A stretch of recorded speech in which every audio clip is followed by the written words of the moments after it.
光秀が光月城にて戦う中、播磨では別所長春らの織田家離反による混乱が深刻さを増しつつあった。事態を重く見た信長は播磨平定を最優先として光月城で戦う。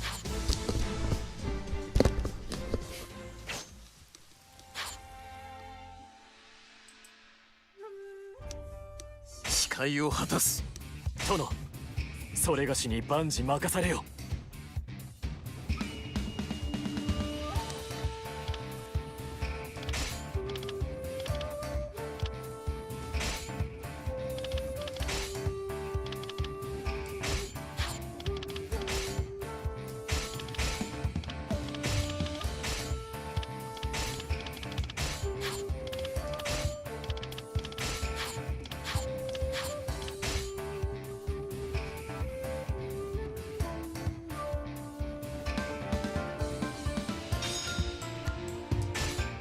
別所は城へとこもるか。なら城ごと討ち滅ぼすのみ。棟梁桃地より信長様よ、鹿田城を無事制圧したとの。三太夫の先鋒が走行した。皆信忠を先頭に鹿田城へ進軍せよ。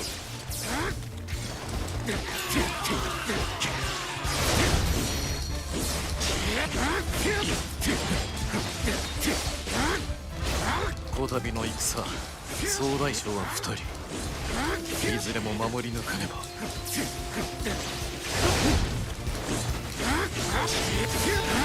今だ、織田信忠も討ち取れ。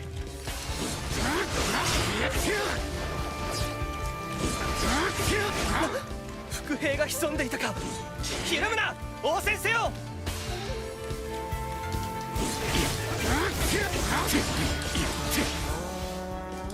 鹿田城に伏兵、援護に向かえ。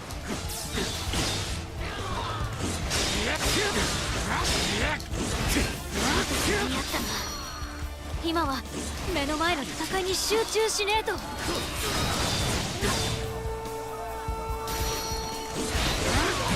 こまでは全て想定通り。いでよ、織田勢を追い詰めるのだ。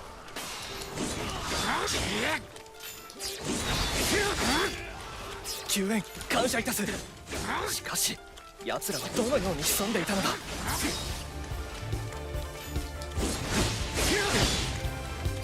織田の手勢が攻めてきたぞ。皆迎撃に当たれ。開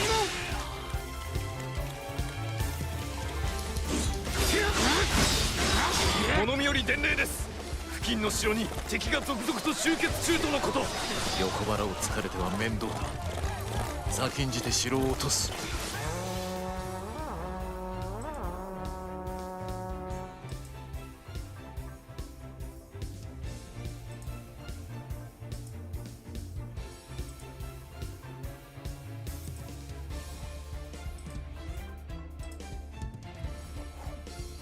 織田は鹿田城へと進んだか。そう、それでいい。あの方からの敵襲は想定外。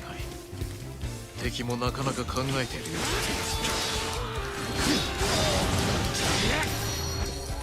織田の本陣は手薄と見た。直ちに攻め落とそう。開門。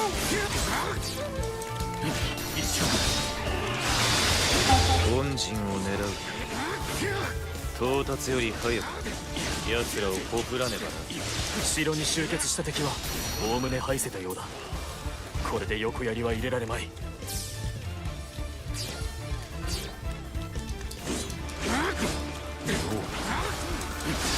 の動きあまりに素早い。常に一手先を読まれているかのようだ。申し上げます。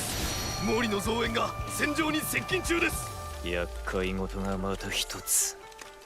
三木城の攻略を急がねば苦戦は必至か。討ち死に。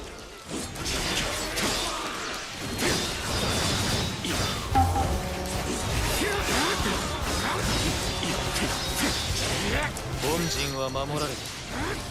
しから直ちに攻勢に転じようぞ。信長が本陣の防備に気を取られた今が好機。あちらの城を落としてしまえ。開門。こ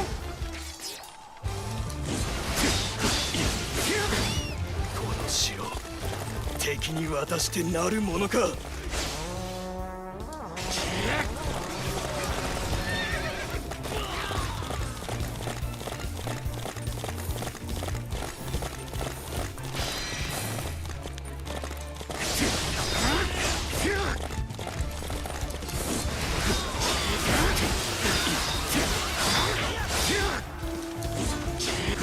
俺の刃から逃れられると思うに阻めるものか。ここは引くほかあるまい。見事だな。友軍の城は守り抜けたが今は三木城攻略を急がねば。陣大歩兵前線へ向かえ。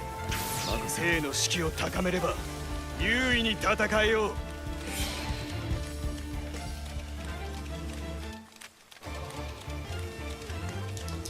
有岡城からようやく来てみりゃなかなか押されてるみてえだ。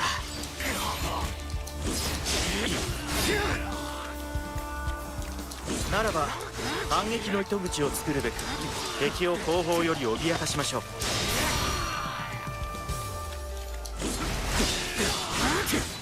敗北条件変更。秀吉が参った。戦況も幾分か好転しよ秀吉間に合いやがった。下手に動かれると面倒だ。知っていた。おっと敵のお出ましだ。オイラたちを足止めするつもりか。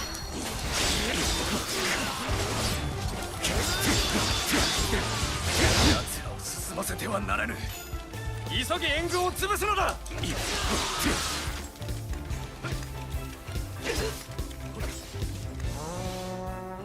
阻めるものか。聞かせていただこう。よっお手柄じゃねえか。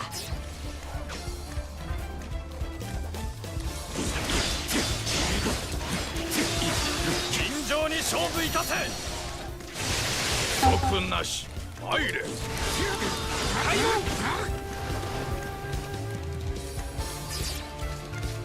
門。残りの忍びどもは手前がやります。主は先へ。分かった。ここは任せるぞ。無理して死ぬなよカズージ。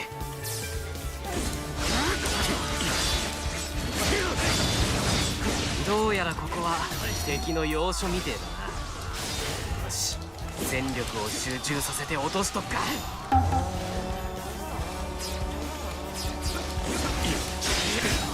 城に到着しました。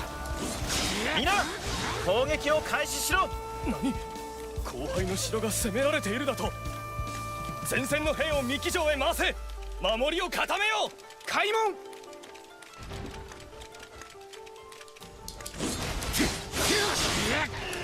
敵が前線より後退するようだ。この機を逃すな。全軍追撃せよ。よっしゃ制圧成功だ。城内の兵糧が心もとないが間もなく2打が到着する頃合いか。三木城の兵隊は我らの働きにかかっておる。決死の覚悟で輸送せよ。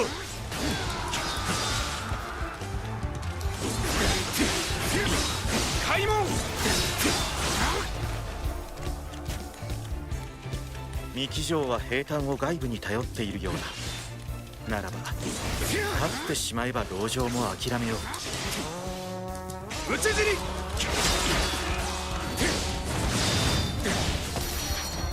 よし三木城は健在のようだ。我ら毛利が織田勢を倒してみせよう。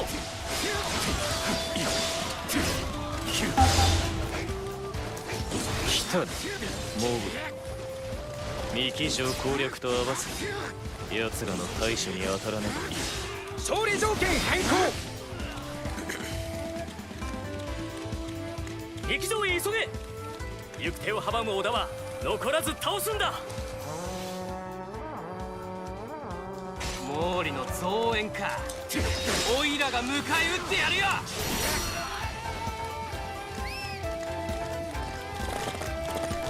織田に兵隊を断たれたか。こうなっては打って出るしかあるまいな。開門。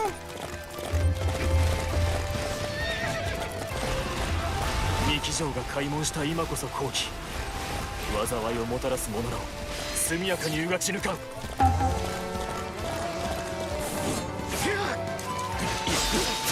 兵糧なしで織田に打ち勝てるだろうか。上との戦いは避けられぬだろうな。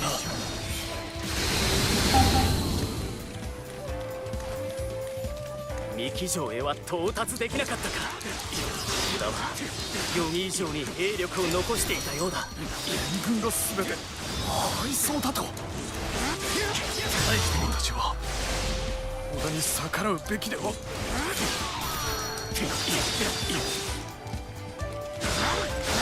やむを得ない。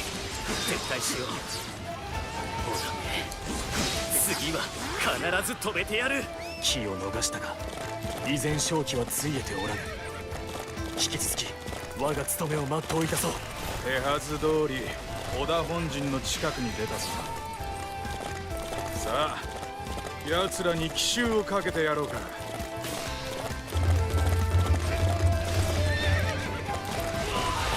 本陣近くに毛利の手勢か。あやついかように進行を。懐まで敵の侵入を許すなどあり得るものか。内通者が手引きをしない限りは。だが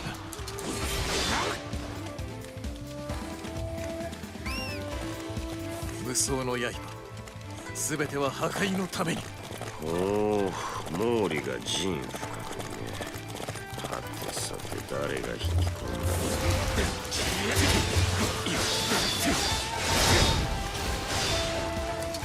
毛利がここまで来てしまったか。だが本陣は私が守り抜く。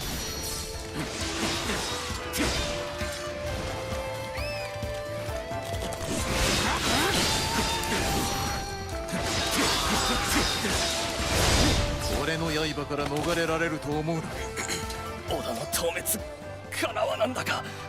無念なり討ち死に。存外手間取らされた。これにて播磨の制圧はなった。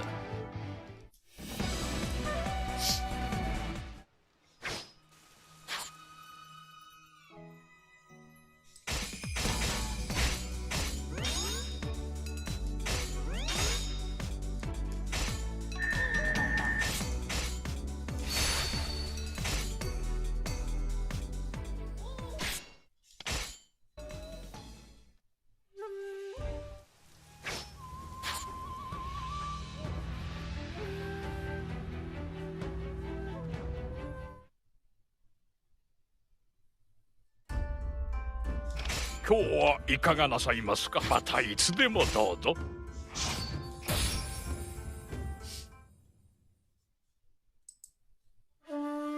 播磨平定後、信長に覚悟の甘さを断じられた光秀が信長と戦を共にすることはなくなっていた。また美月も信長との交その最中、徳川家で謀反騒動が勃発。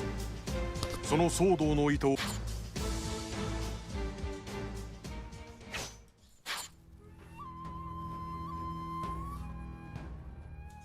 Really just gonna take all the characters away. それがしに万事 They're 任せよ。 clearly there. Why can I not play as them?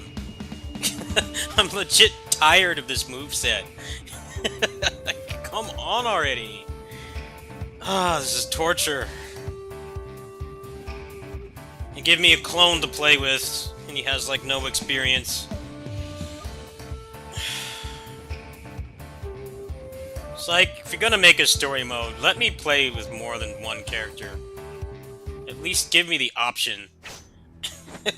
This is starting to get really excessive.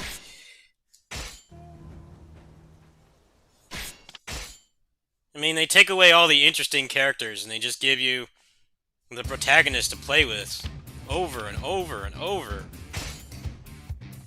It's torture to get through.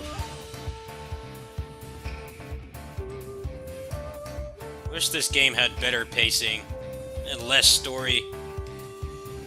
Or at least not tie everything to it so I don't have to do it. It's devoid of challenge. I've already like over leveled it by a considerable amount.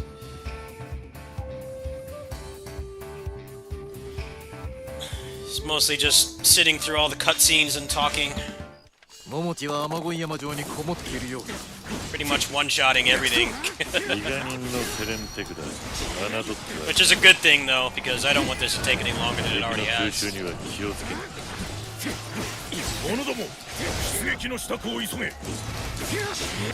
Hello.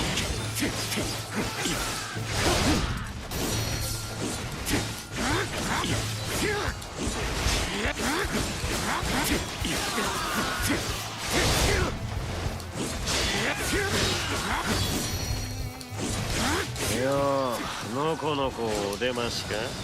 ちょっと俺と遊んでくれよ。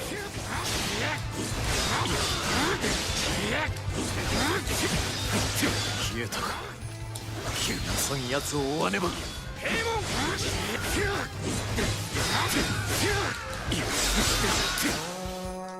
そら、お兄さんこちら。開門。三太夫ね。我らを誘引し何を企んでおる。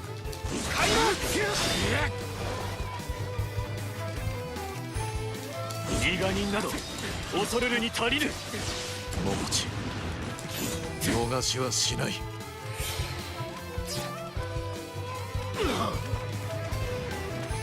け血が来たぞ。皆一斉に追いかけよう。奴らの足を止めるのだ。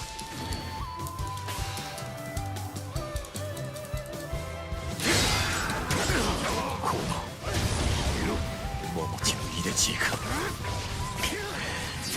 救んではいられないというのに、火の手が回るのをただ眺めてはいられない。急ぎ止めねば。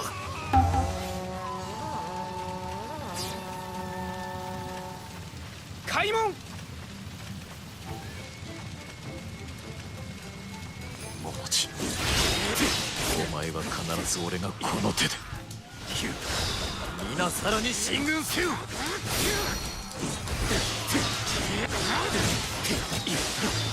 開門。我ら徳川火星に参りました。まずは丸山城の制圧から。行くぞ平八。開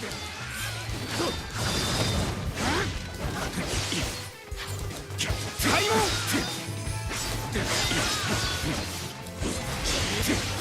家康殿自ら出陣とは。Okay, how long are we gonna talk? Come on. やはり来られたか。Shut up. Let's keep this going. お守りせねばならない。敗北条件変更。I need to wait like a minute for him to actually trigger his message.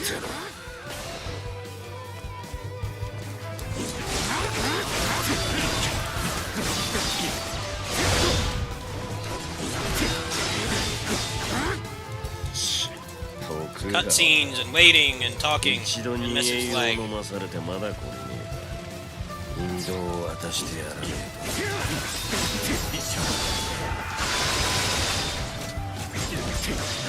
セナの敵、この地で撃たん。皆奮戦せよ。またも家計を仕掛けるか。なんとか防がねば。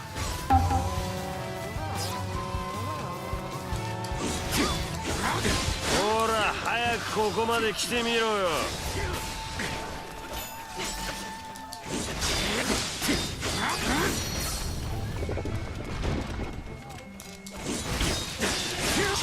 攻撃はやんだ。先を急ぐぞ。お待たせいたしました光秀様。我らも共に戦います。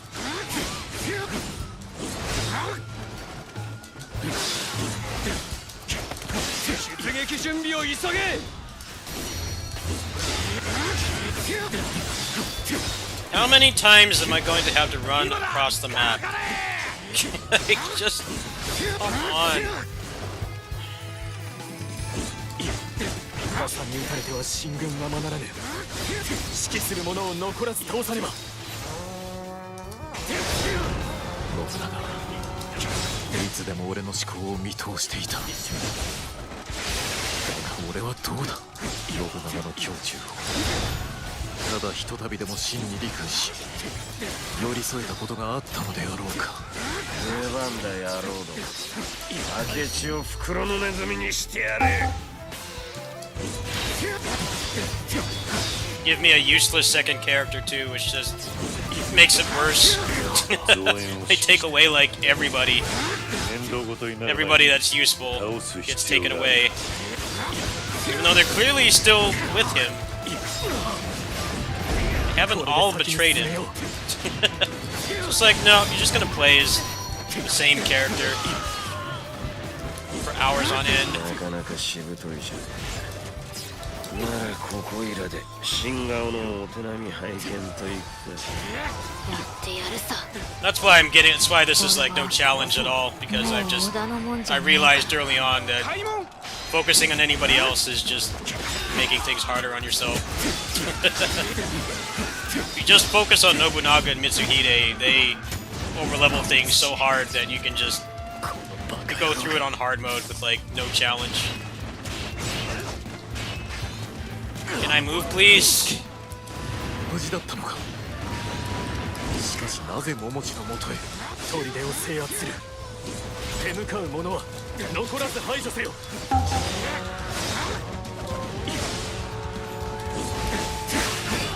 は織田を信長を倒す。父を殺したあいつは俺は許さねえ。劇場に輝くって目覚ませ美月。殿を焔で苦しめるとはなんと姑息な。貴様は断じて許せぬ。お前がこれほどのバカだった。血迷う大概にしろ。黙れ黙れ。そんな考えカズージには分かんねえよ。狙うは家康の首。皆出撃に備えよ。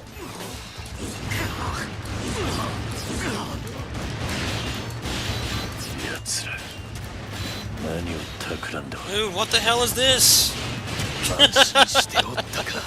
Why did people want this back? Yeah, I like being bombarded by projectiles non-stop. It's always the best thing in any melee action game.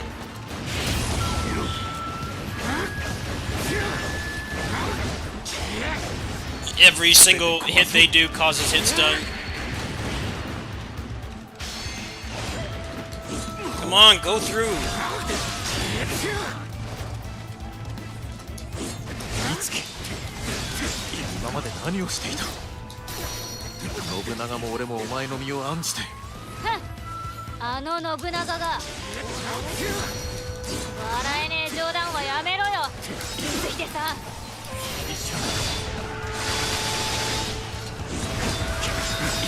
武装の刃、全ては破壊のために。叶う相手ではなかったか。耐えきれん。聞かせてもらう。叶う相手ではなかったか。耐えきれん。聞かせてもらう。誰が織田に戻るもんかよ。俺はもう決めたんだからな。美月、まだ迷いがあるのか。開門。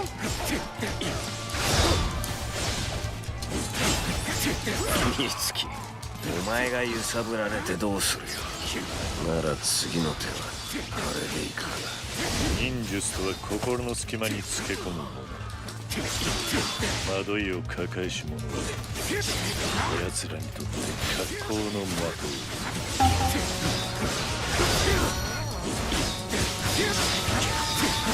若のお命奪わせはせぬわ。明智は勢いを増している。この機に乗じて我らも攻勢に転じるぞ。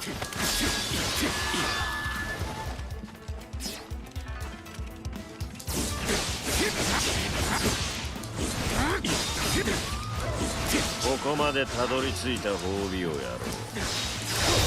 反動に打ち震えるがいいぞ。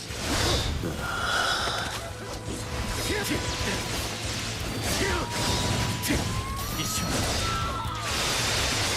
鹿之助長政と二人がなぜここに騙されるのか。あれは桃地が生んだ幻。窓浦切り捨てろ。光秀、お前に泣く権利があるもんか。泣きたいのは見捨てられた俺の方だ。信長と歩む道の先を少しでも疑わなければ鹿之助の死に惑わずに済んだのだろうか。いや、これも全て俺が甘さを捨てきれなかったがゆえか。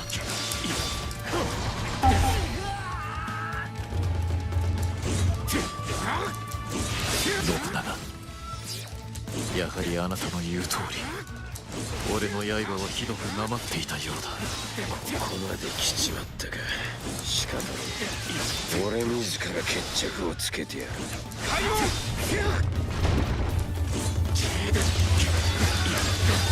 非常に徹しきれねえやつが無理すんな。ああ、生倉刀の光秀さんよ。なまった刃を再び研いでみせる。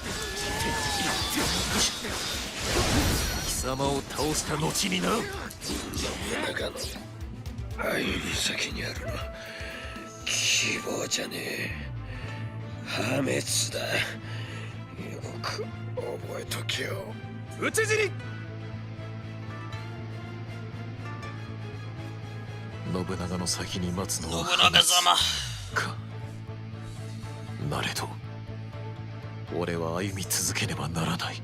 今度こそ俺の正しきを貫くために今俺がなすべきこととは。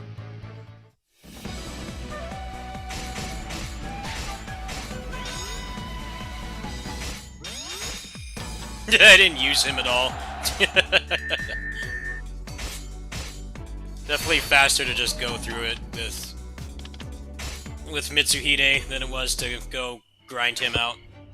Especially since I'm like 20-30 minutes away from chaos mode, which is gonna make things go a lot faster. I guess at this point almost everybody has betrayed Mitsuhide, so there's not really anyone left.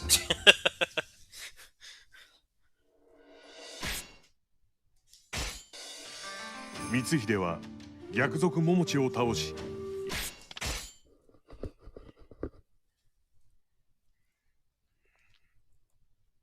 But Mitsuhide can just delete the entire map, pretty much. Because I took the time to do the grinding, which ended up paying off because I've been able to do I've been able to do this whole story on hard mode. So I got most of the pretty much all the facilities only have one level left to go. It's definitely helped having that extra power. 誓いを果たす殿。それがしに万事任されよ。So, no, this feels like experiencing the end of a convention when like all your friends are leaving.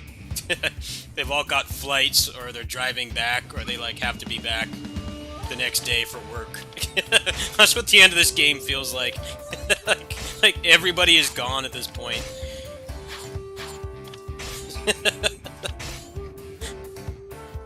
They've already checked out of their hotel rooms, they're like booking their flight and going to the airport.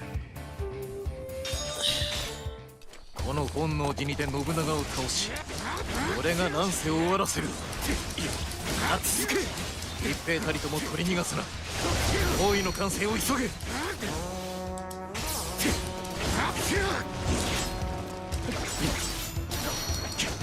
現れただがやすやすと撃たれる信長ではない。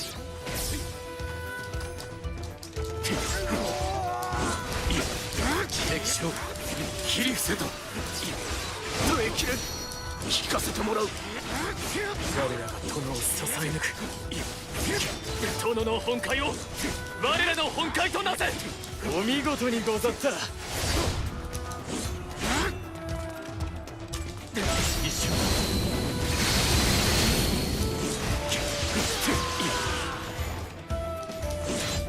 俺の刃から逃れられると思うの？その道は我らが開かねばな。討ち死に。織田と明智もろともに焼き尽くせとのことだ。遠慮なく火矢を食らわせてやれ。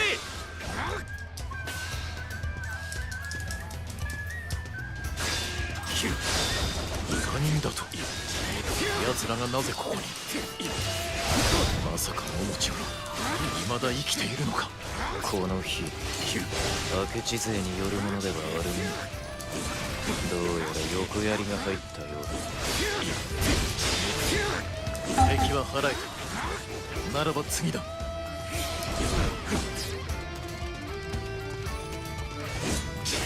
門は閉ざされ燃え盛っているが、なすべきことのためならば俺は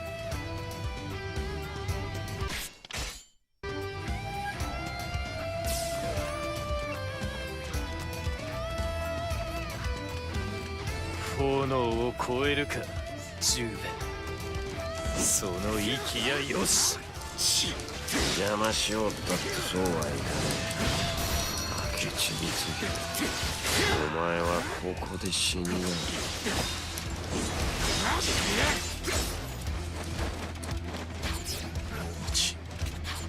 う。やはり生きていたか。信長を倒すのはお前ではない、この俺だ。横槍は伊賀衆。三代執念深い男。伊賀人が出てきて今我らにも猶予はない。全軍寺になだれ込み迅速に勝負を決せよ。開門全て壊そう。安家、俺は一度引く。ここはお前に任せたぞ。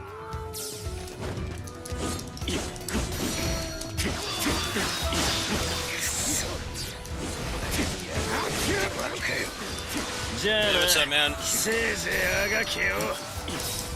Finally at the end. One more after this. 待て。足の速い。 These last few levels have been pretty cool, though. I really like the maps. 桃地とてたやすく退けよう。無本人どもめ。 It's just they make you go back and forth across them like 指一本 4 触れさせ times. るぞ。開門。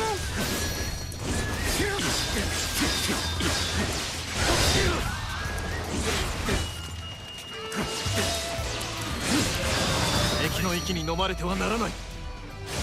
必ず戦線を維持するのだ。なぜこのような真似を。討ち死に。信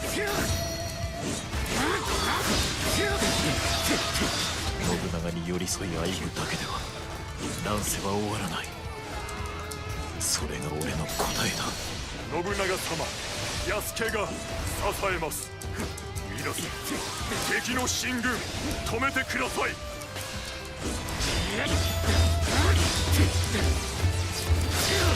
織田も明智も残らずこの地で打ち滅ぼすのだ。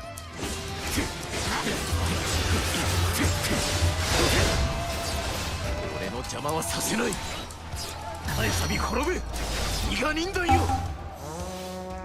ここで押し負けるようでは信長は討てない。さらに突き進むぞ。我らも味方の奮戦に応えるぞ。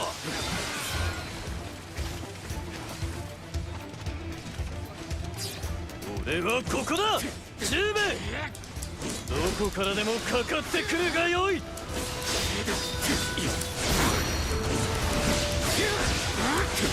安心現れるか信長。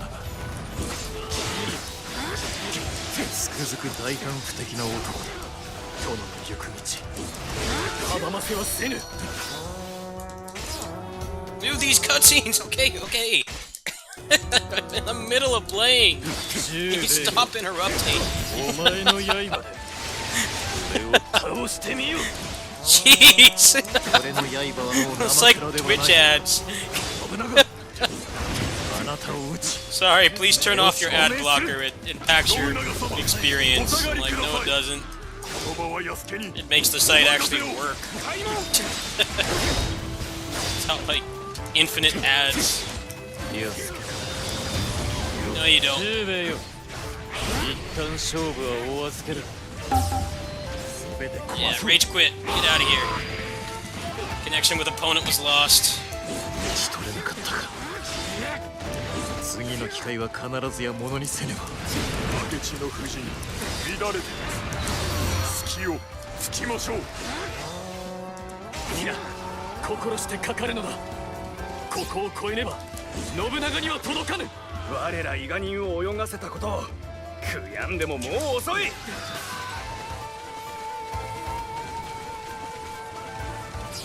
父上をお守りしなくては。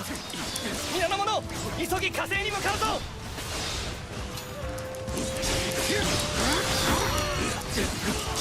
増援か。奴らを本能寺へ近づけては俺たちの旗色が悪くなりかねない。父上への恩をあだで返すとは許せぬ。信長を討てば遅からず仇討ちが来よう。先を見せ、今は味方の被害を抑えねば。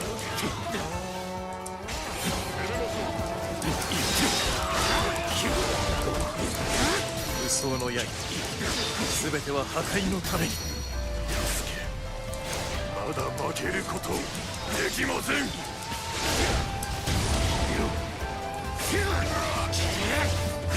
討ち死に。全て壊そう。討ち死に。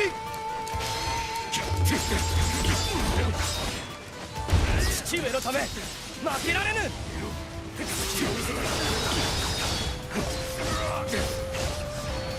全て壊そう。本人め。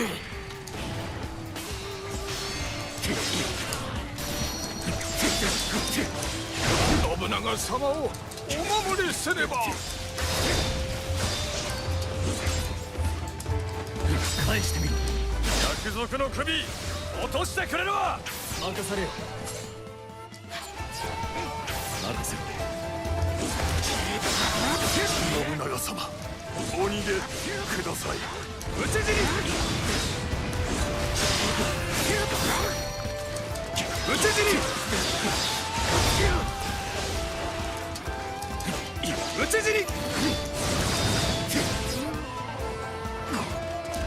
討ち死に。討ち死に。討ち死に。敵の主力は蹴散らしたか。ならば残る将は信長のみ。早く来い中兵衛。開門。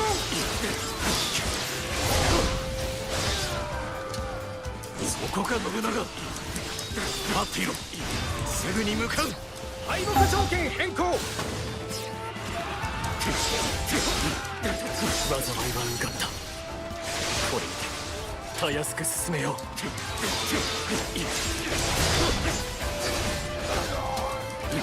殿、それがしがついておりまする。どうか心置きなく本懐を遂げられよ。伊賀人にも織田勢にも好きにはさせない。寺の要所を抑えろ。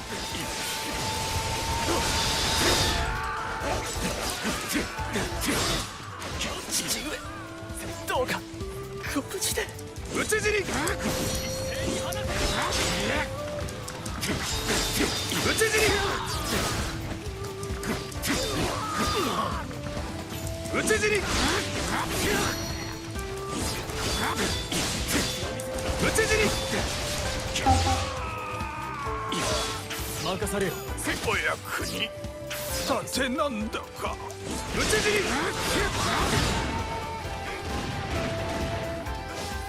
全てはなすべき正しきのため。誰であれ俺を阻む者は切り伏せるのみ。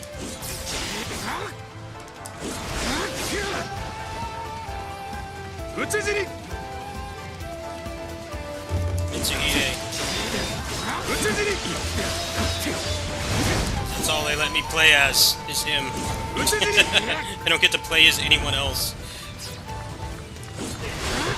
Nice of them to give me a character at level 12 at the end of the story on hard mode. Really considerate. 見つけ。お前はやはり信長のもとへ。道を開けてくれ。美月、やはりとどまっていた。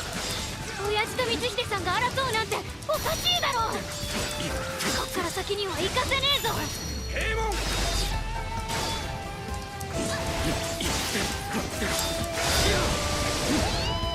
まだ引けねえ。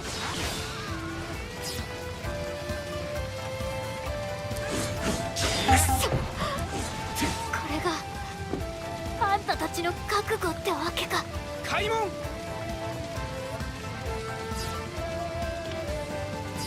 決着をつけるぞ信長。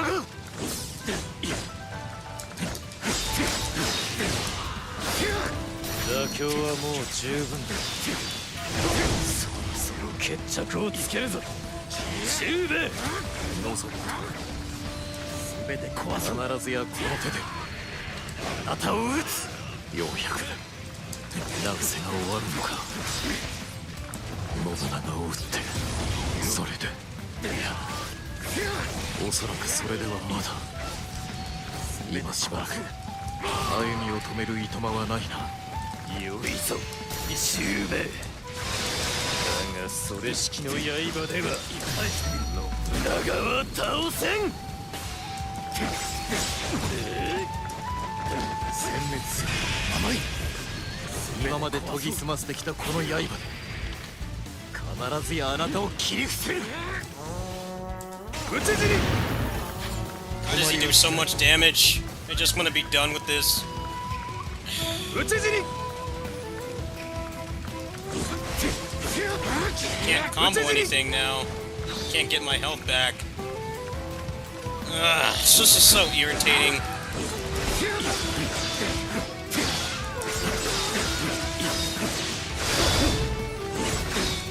Need the Muso fill. Give me health. I'm tired of this story. I'm really tired of it.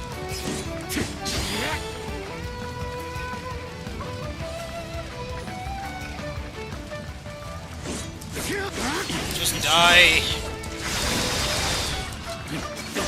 Come on. 俺を撃つのは貴様にあらず。山田です。倒すのみぞ。全て壊そう。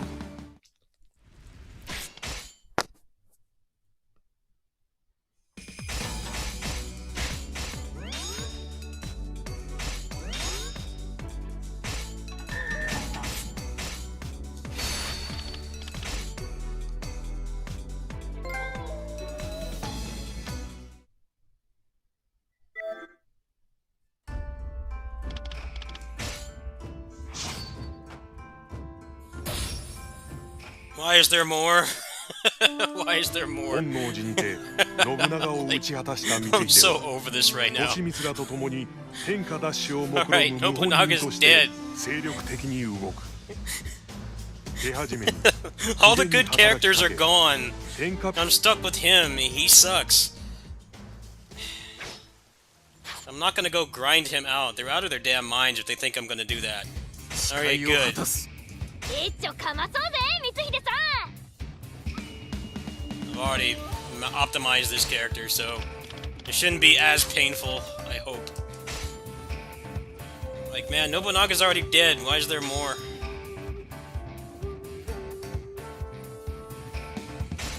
我らは帰地の利を得るが寛容だ。天王山を奪いこの窮状を打開せん。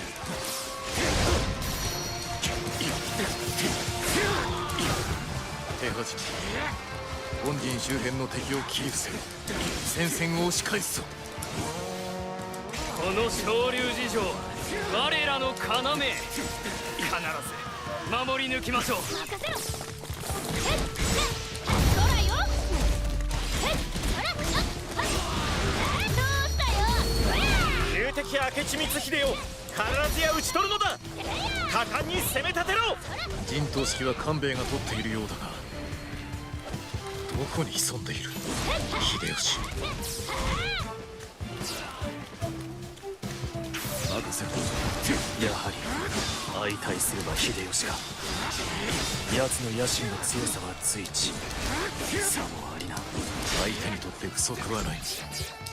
奴の器この目で見極めねばな。美月迷いはないな。当たり前だろ。親父と光秀さんの願いは俺が叶えさせてやるからな。前線は押し返した。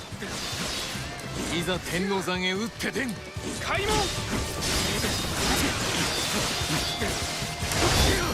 天王山は陰陽師川の向こうか。まだ兵を失うわけにはいかない。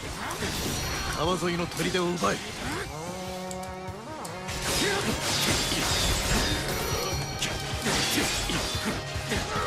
無謀な突出。物のふとして下の下だな。者どもいでよ。奴らの本陣を落とすのだ。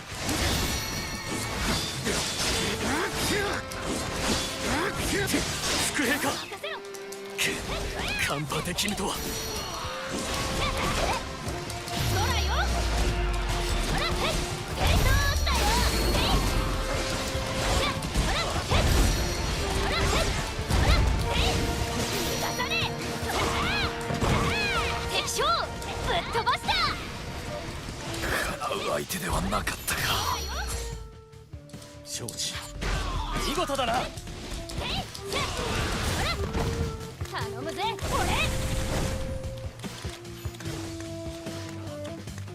任せろ美月。やっぱりお前はバカのままだな。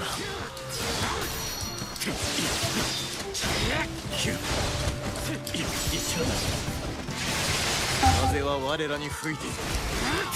全軍天王山へと疾駆せよ。引くしか。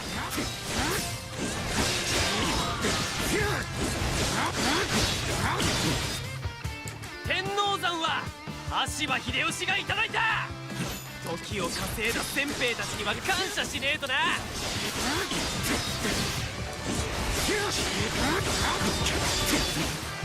秀吉返して。一足遅かったか。残念だ。さあ本陣を落とすぞ。開門。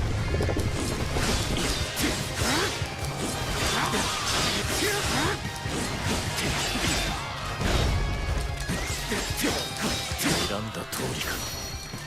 奴らはここで始末せねば。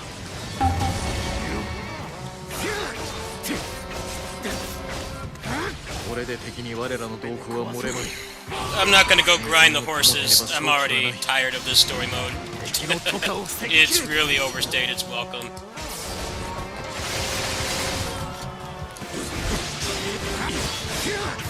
恐れおののけよ。神代五兵景気よく打ち直せ。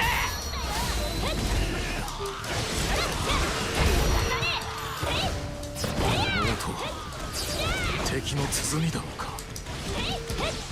味方が気をされなければ良いのだが。地の利は奪われ兵力差は歴然。この窮状いかに覆すべきか。策の妨害はさせない。貴様らの行動は全て計算のうちだ。頼むぜ、任せろ。撃て鉄砲隊を蜂の巣にしてやれ。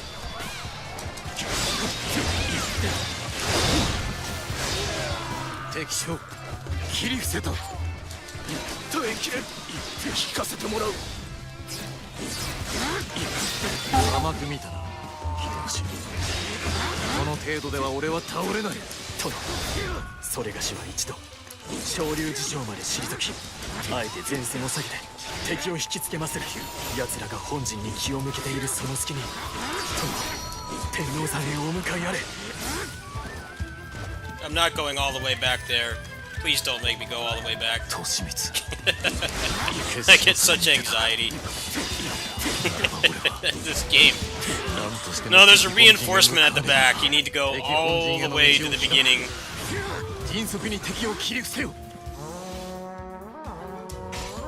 300 kills in here.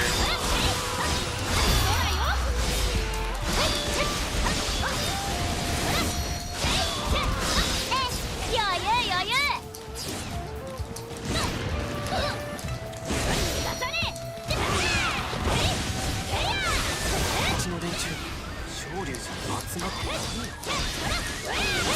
な。目論見事潰してやれ。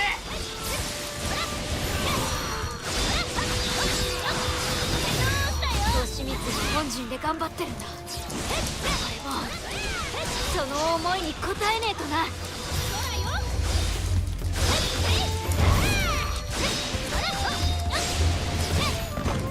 頼むぜ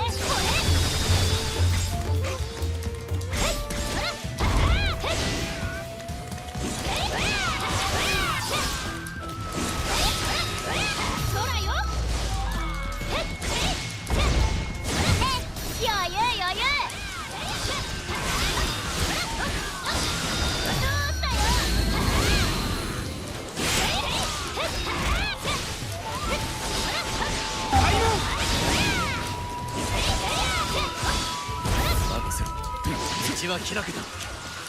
敵本陣へ急げ。我が命全ては殿のために。敵はそれがしが一手に引き受けまする。利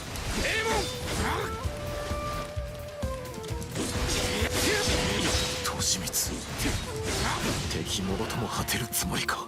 敗北条件変更。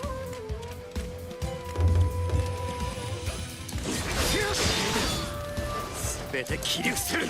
Yasuke was on the last fight, and you had to fight him. の信玄通り門を閉め奴らを仕留めよ。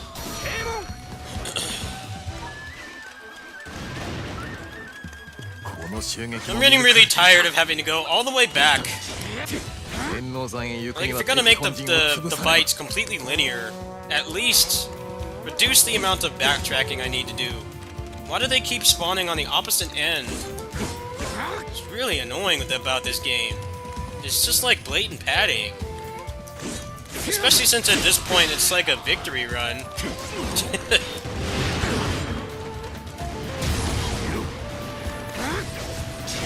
It's like a victory run at this point.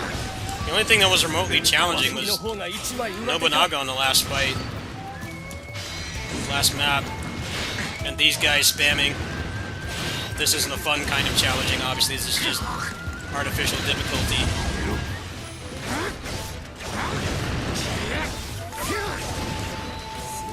It's just really thrilling to get forced to go back to the beginning to deal with some projectile spammers. 俺の刃から逃れられると思う。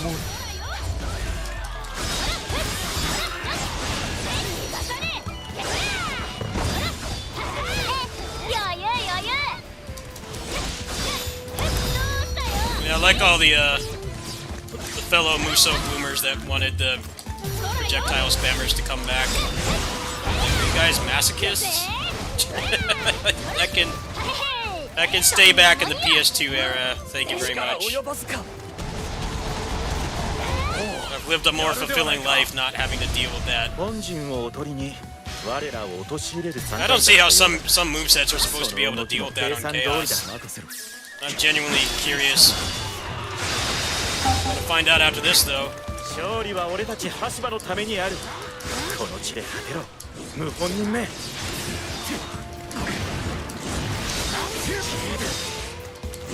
策が緩和されていたとは。利光。 This is so obnoxious. 敵本陣は我らの手に落ちた。 Fuckers. よし。天王山にて待つがいい。開門。ひとまず被害の拡大 And they just put these guys.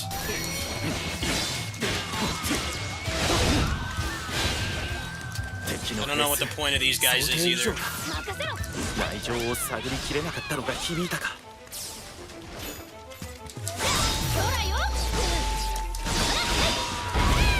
You want me to use my R1s more than I already do?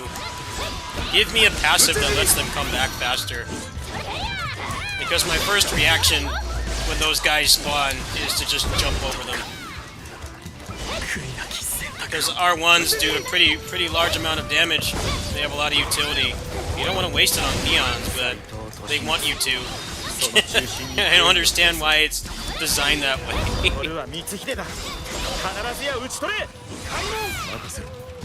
It's pretty wasteful to use it on them when you could just jump over them. お前の覚悟無駄にはしない。利光くそかっこつけやがって They don't really even do anything either. They just kind of get in the way. They're a nuisance. Like, not much else. 主はやらせね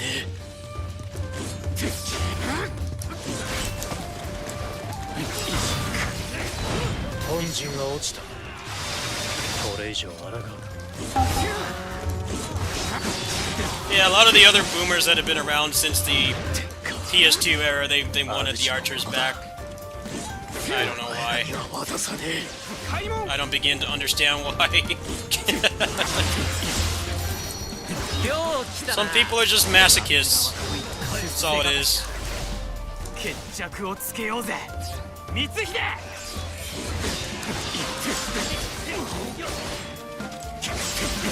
その刃全ては破壊のためにお前の考えなんて関係ねえ。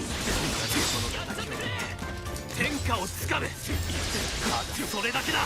やってみろ秀吉お前にそれだけの器があるならな光秀様申し訳ありません討ち死に返してみろ信長殿のご意志どうかお果たしください討ち死に討ち死に全て壊そう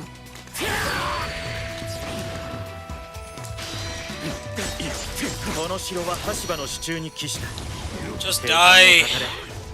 明智はもはや虫の息だろ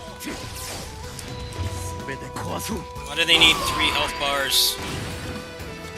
様の敵を撃って必ず天下をつ Come か on! Just die! 聞いてたまるかよ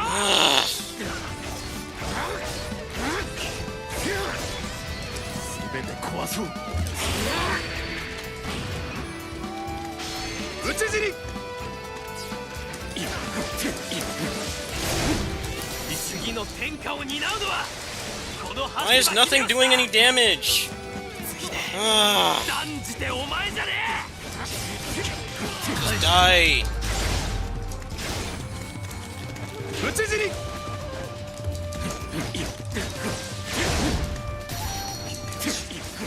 I can't approach お前 him. の覚悟しかと受け止 Come on, just die. I'm so sick of this damn story mode. I don't care. I just want this to be over. め皆よくぞ戦い No one I can freaking fill off of. 王子は全て俺に任せろ Why does he have like 50 billion HP? 俺が頑張らないでどうするよ Just die.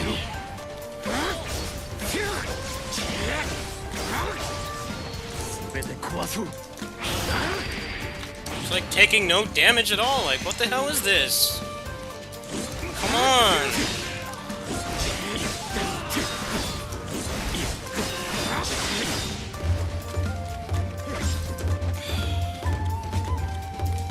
Die, please.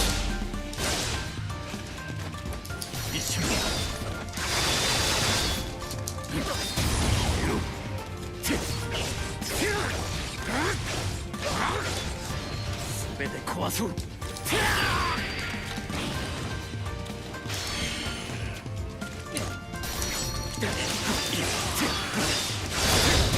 Die. How much HP do you have? Why is everything in this game so padded? 壊そう He's been hit like 8,000 times. They don't have any more meter. I'm so sick of this. Just gonna wait for my bar to come back. I don't want to do this again. I'm getting really agitated with this. Just walk through everything. Armor, armor, armor.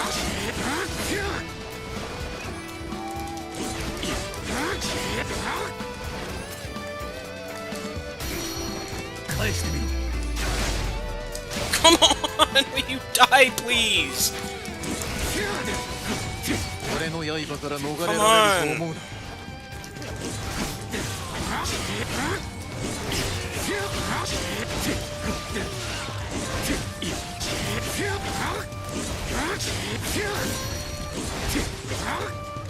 Just die. Dude, what is with this health? This is just stupid. Why do they need 3 health bars and like 50 billion health?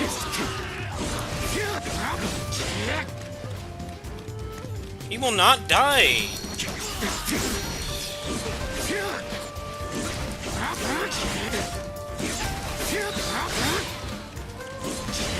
Fuck you. Still alive. Fucking finally. What the hell was that? こんなところで。その程度か、秀吉。 I'm so glad it's over. Shit should have ended like 15 hours ago.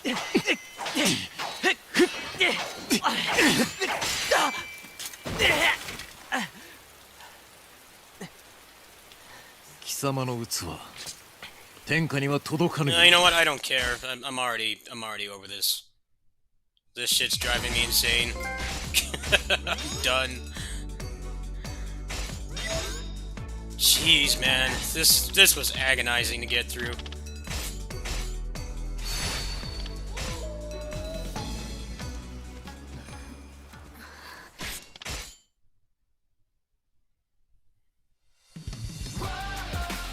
Copyrighted music, instant skip. It's finally over. That last fight was stupid. I don't know if there was something I could have done to like remove his hyper mode, but he was taking like pixels of damage on everything. I have no idea what I was doing wrong. But, like, nothing was working. Do like my longest cooldown move and he would just walk through it. Alright, I got chaos now, so don't tell me I need to do more of this shit.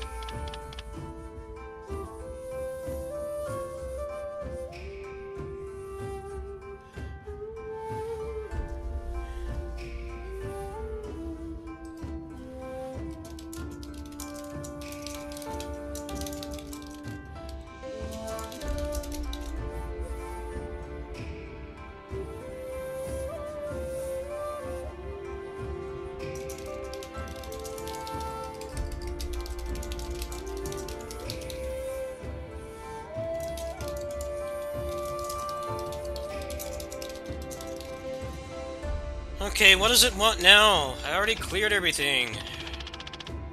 This is the mode I actually want to play. Don't tell me I need to do more story. I'm just gonna turn this off right now if I need to do more of this fucking story. Like, what does it want now? I cleared everything. I'm not doing more. Fuck the story. You've got to be kidding me. I can't continue in the mode that's actually fun. Where nobody talks, there's no stupid gimmicks. Like, what does it want? Why can't I continue? This is so demoralizing. I thought I was done and it needs more fucking story. I haven't had enough of that already. This game is really testing my patience. I don't know what it wants. It won't let me continue. That's legit pissing me off. I wanted to be done.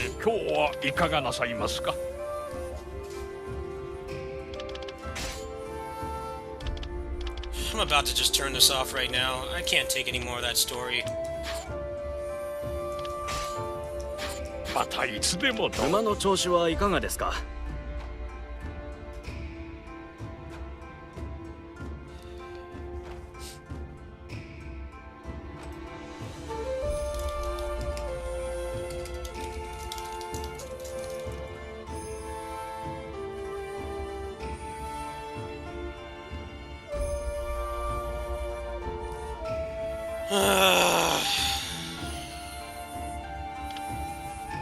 またお世話させてください Let ね me do the rest of this shit.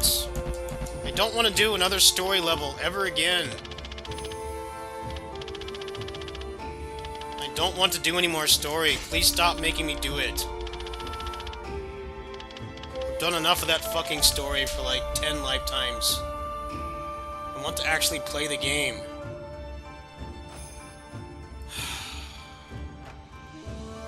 I don't know how to unlock the rest.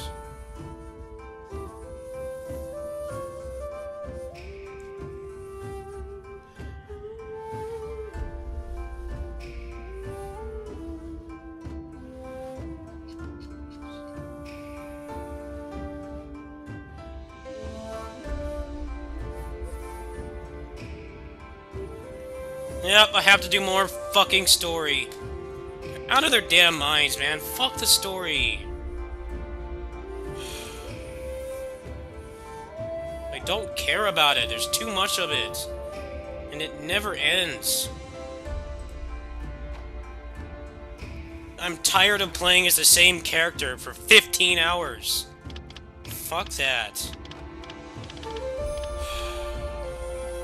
How much more do I need to do? I want to play the actual fun mode where I can play as who I want. Sick of this. I'm looking it up on the wiki right now. I'm about to just turn this off. I can't take this anymore. It's driving me insane. I'm tired of the story. Why is there so much of it? How do I unlock this stupid level so I can just keep playing? There's still fucking more, yes. Spent fucking hours on that never-ending story. I don't want to do more, I'm tired of it.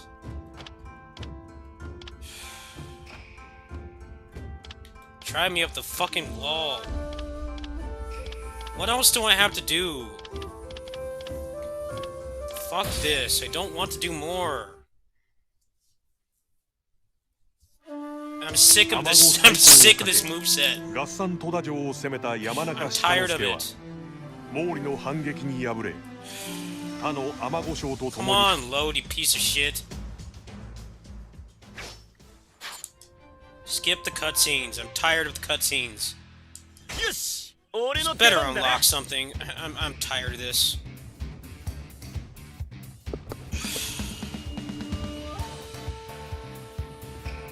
I'm guessing this is what it wants. I hope this is just going to unlock everything. They take all the good characters away, and they make you go through this long-ass padded shit. It just never ends. It's just whatever, just go. I never want to play a fucking Muso story mode again. Seriously. Why do they have to make them so agonizing to get through?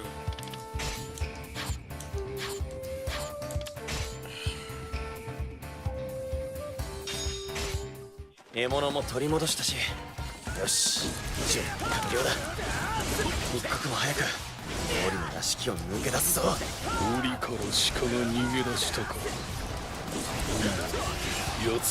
like the best part of these games is when you can actually play them the way you want.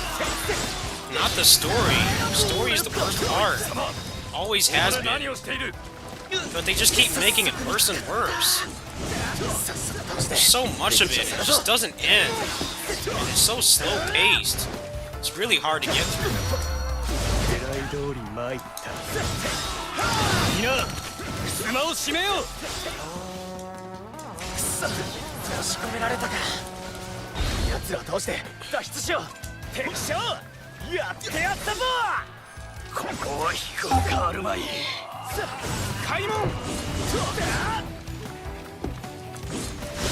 This one, the story in these games was like legit like 2 hours long. That was way better for me, at least. I know a lot of people are really gonna like this story, but it just drags on too much. を実行に移したようだ。俺も続かねばな。 At least it gave me a decent character to do this. I'm hoping that this is just gonna unlock the rest. 今すぐ引っ捕らえろ。みんなも脱出を始めたみたいだ。俺も手助けに行かないと。I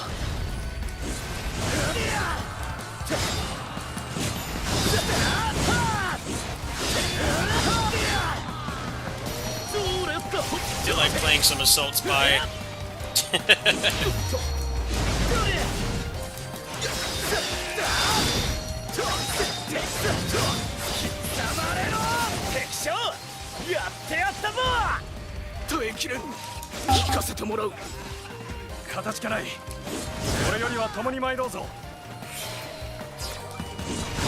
Don't get me wrong, this game is fun, but from a content creator standpoint, it's like torturous to play. It really is. Normally, I don't really mess with the story that much in Musou games.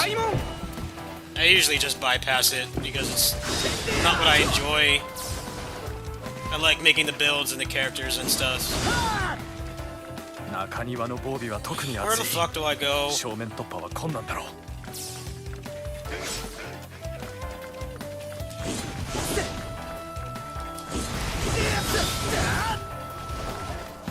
Okay, where do I go?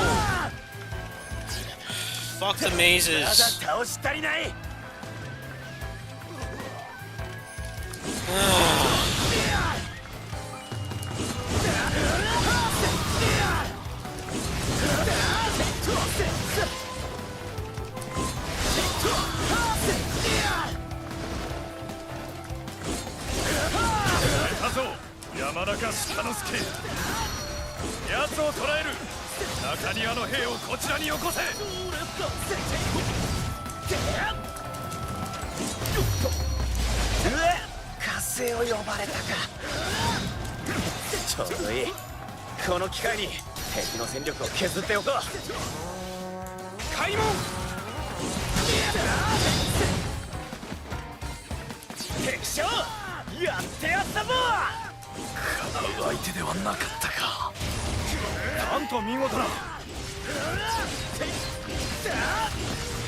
There's like no officer pileups in this game either. That's like one of the most fun things. It's like none of that. Everything is so spread out.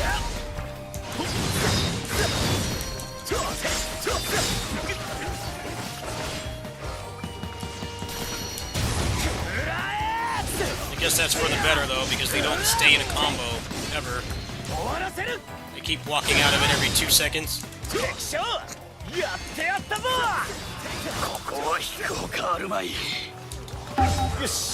これで少しは動きやすくなったかな。こ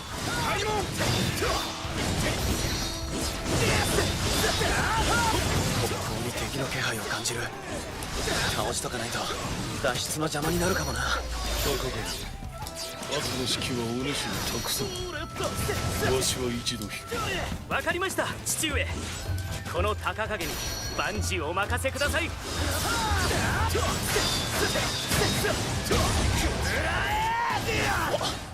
狙い通り中庭の敵数が減ったな。これなら突破もわけないかも。無意味な抵抗はやめなよ。私が檻へと送り返してやる。何としても中庭の突破を防ぐんだ。屋敷から援軍を呼べ。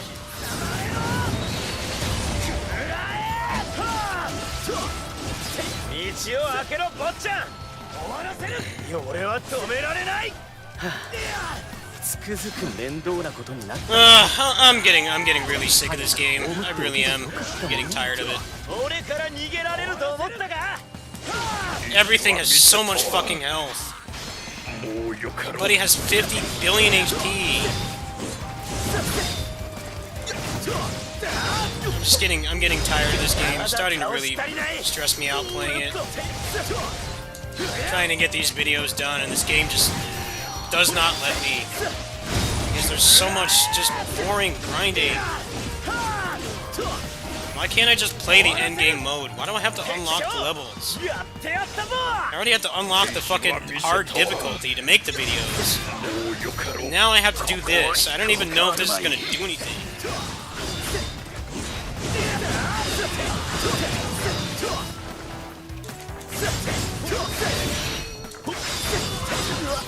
lot of the movesets aren't even good. Most of them suck. The fists are garbage.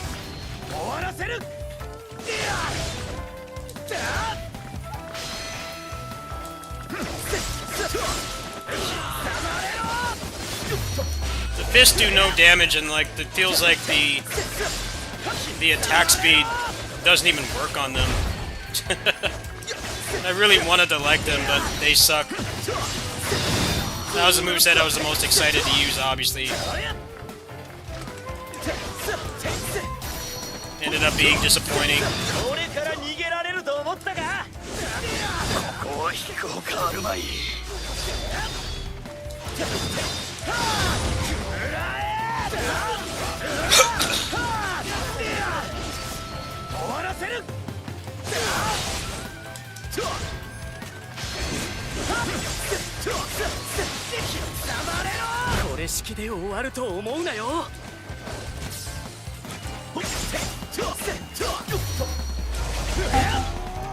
Yeah, you get stuck with clones or two movesets.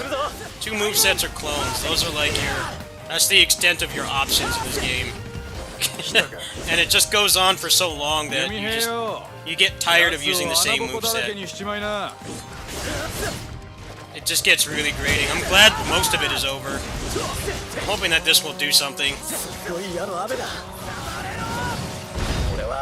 I don't know why they chose to focus on characters that are out of the picture so early.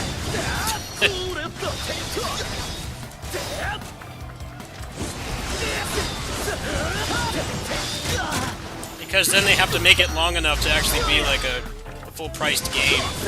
But it just feels so padded out. I can't comment on the story, obviously, because my Japanese is not good enough, but it does feel very disjointed.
Force you to play with a small pool of characters and then make everyone else clones. Yeah, that's exactly the problem with this game. It just overstays its welcome, and there's not enough gameplay content to like really keep it interesting. There's a lot of story content. I mean, if you're into the narrative, I can't comment on what actually happens in the story. There's a lot to offer there. I don't want to sound like there's nothing to offer. But I feel like even if you were, really just playing this for the story, you would probably get pretty tired of it because you have to play as the same characters for like what feels like an eternity just to get to the next cutscene. ここが踏ん張りどころだ。目障りなんだよ。 I mean, you guys have seen me suffer through all of this. I've streamed almost all of it. I really haven't played this much 一刻も offline. 早く消えてくれ。 You've seen how long and agonizing it's been, and like how often I can't play as anybody else. てめえ俺の本気を食らいたいようだな。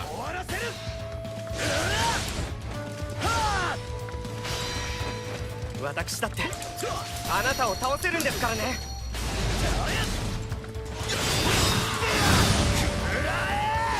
愚かな甘米登録兵で挟み撃て。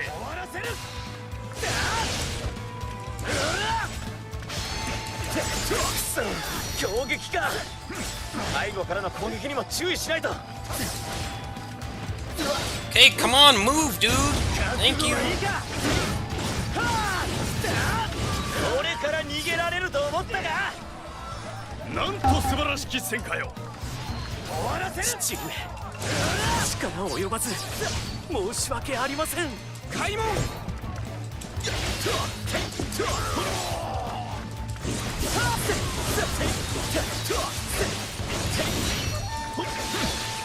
こは飛行かあるまい。開門。 Again. 出口だ。よし、ここから抜けて。甘い逃がしはせぬぞ鹿よ。 Come on, get up. Or just don't get your second health bar. Just stand there. いい機会だ。あん Great. たを倒して卵最高を早めてやるよ。勝利条件変更。 Jump out of everything. Walk out of everything in this game.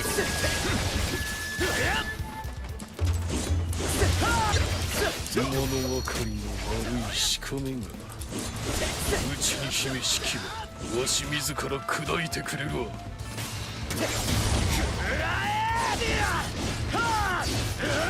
予習を引き連れ逃げおせる Combo system serves like no purpose. They just walk out of everything. バカな遅れを取るだと。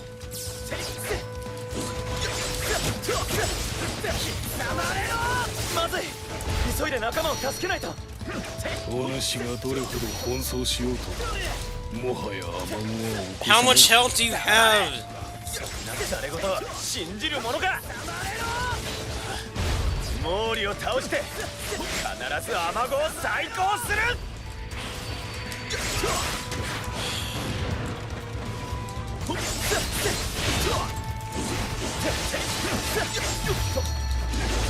How much health? Come on.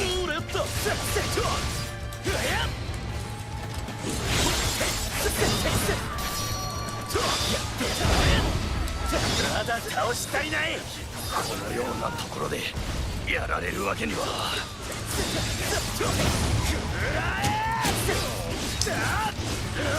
Aye, indeed. Eat this.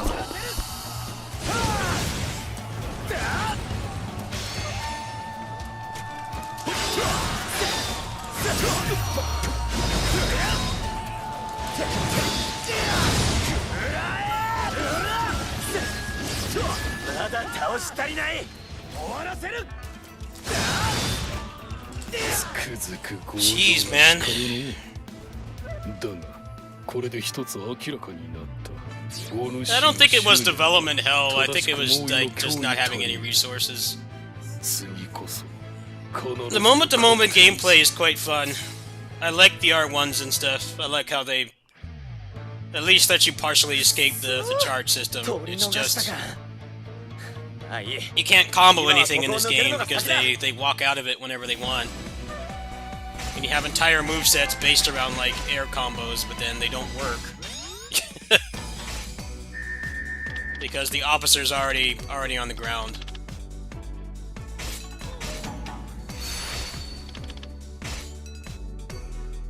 The design decisions just don't make sense. I think that's what the problem with this game is. And I think the story mode, a lot of people are going to say the story mode is long because it's a story-focused game. Of course it's a story-focused game, but it's also to gate you from finishing it too quickly. They really want you to interact with it. The problem is that it's just not fun. It's fun for like maybe the first half. First 2-3 chapters. You don't have that fatigue, you're still getting new moves and stuff. But the farther you get, the less playable characters you get. And you're stuck with the two protagonists for what feels like forever. And that's when it starts to really just bog down on you. You feel like you're not having fun. Okay, that didn't even fucking unlock anything, so what was the point of that? I'm about to just give up on this. I can't take much more. またいつでも。ああ、いらっしゃい。またのお越しを。 Tell me how to unlock the other stuff. I don't want to play more story. I've had enough story. Story's been actively stressing me out, just how boring and slow it is. 馬の調子はいかがですか? Like I don't want to do any more of it.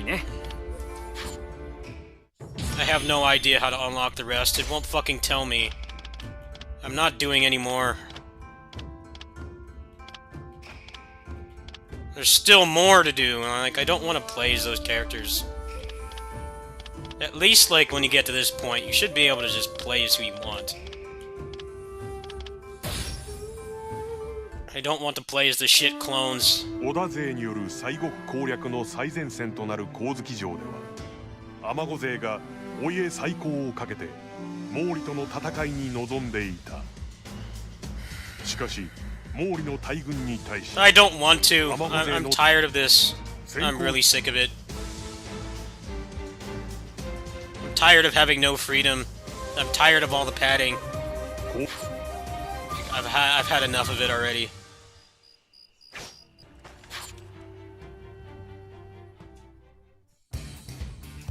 Oh, and you give me him too. He's like shit tier. They gave me the worst character. The best of the worst. I'm thrilled.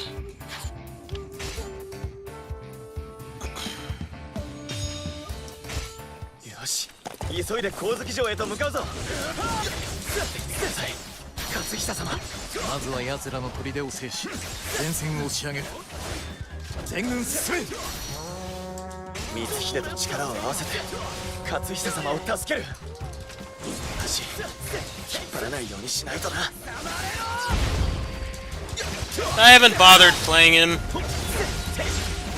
because the game doesn't let me fucking play as him. It doesn't let you play as anybody but the protagonist for hours on end. And it gets incredibly boring and tedious.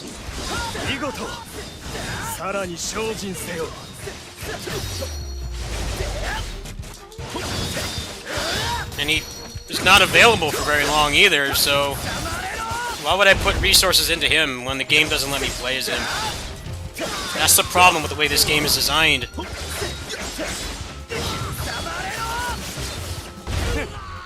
You really do just have to play as the same characters. I had the same problem with Berserk Musou. This was just as agonizing to get through as that. This was a little bit better, to be honest, because sometimes it does actually let you play as somebody else. But Berserk Musou literally was just play as the same character for like 20 hours. This is like marginally better, but it's the same issue. At least with Berserk Musou, it was somewhat justified because, you know, they don't have a lot of active combatants in that game, or in that series, rather.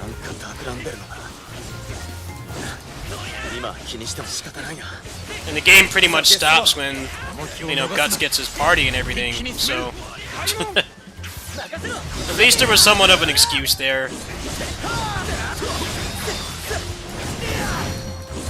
I pretty much exclusively played Mitsuki because she's not an actual person in history.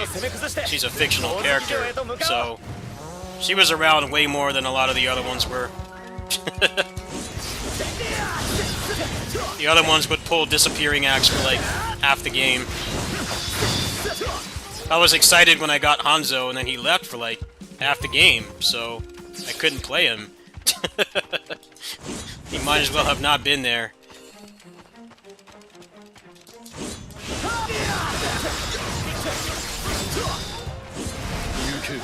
しろ。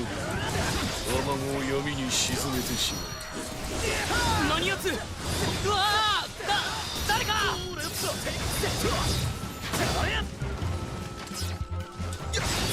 来たぞ。者ども。 Yeah, I heard the author passed away. That sucks. I never read any of it myself, but I have a friend that's really into it.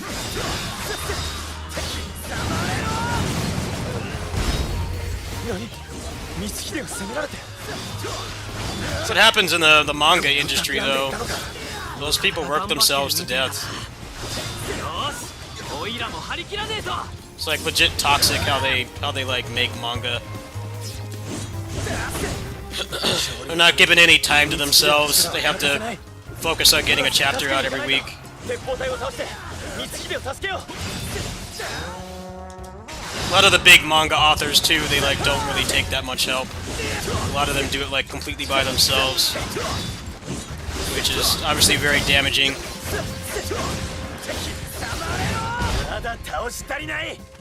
I can kind of relate to that too, because I've definitely caused myself some problems by working on this stuff too hard, and I kind of had to learn how to pace myself and not work so hard.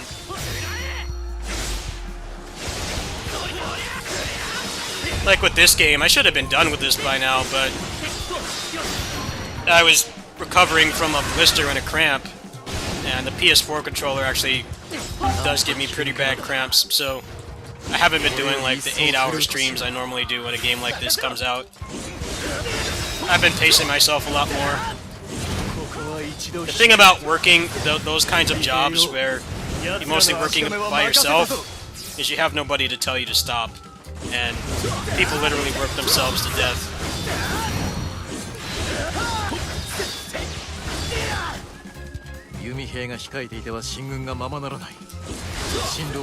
Yeah, they work those authors to death.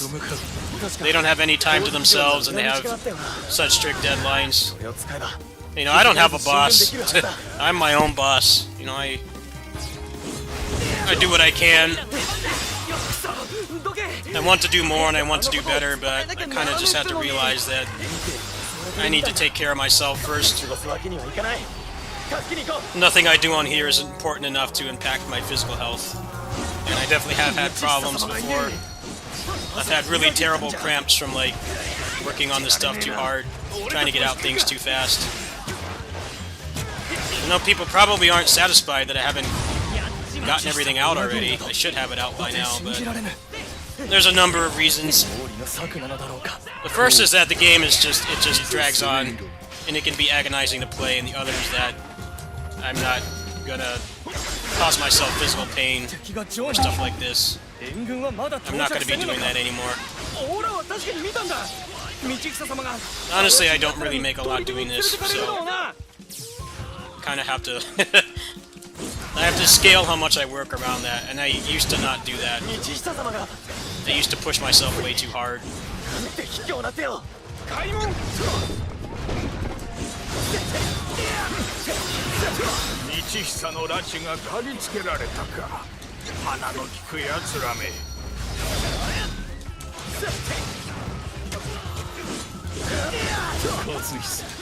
お主の首は毛利本芸の供物となる。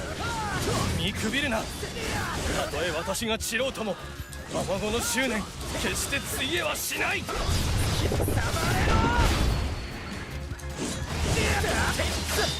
People don't think about that stuff either. Like, one of the hardest things about streaming is that people expect you to be on all the time, and people don't realize that there's so much more that goes into streaming than turning your computer on and turning the stream program on.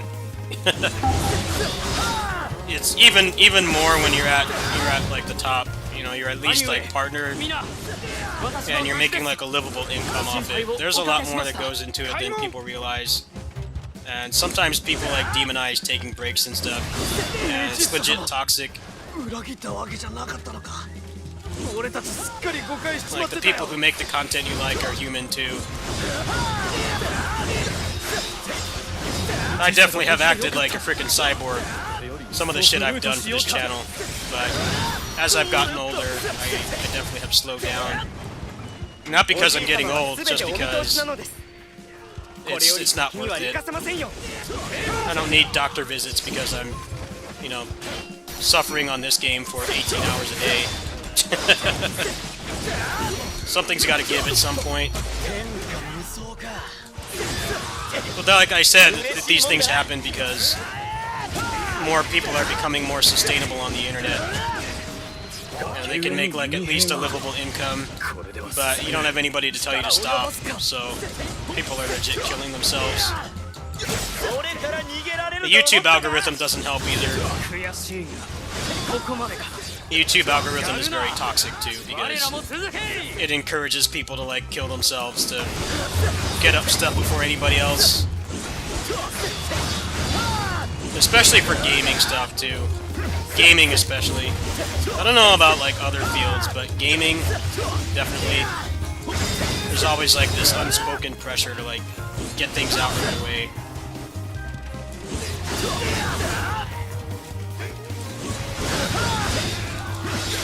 Like that's part of the reason why game companies will give people like me review keys like 2 weeks early, so that there's actually time to like get through the game.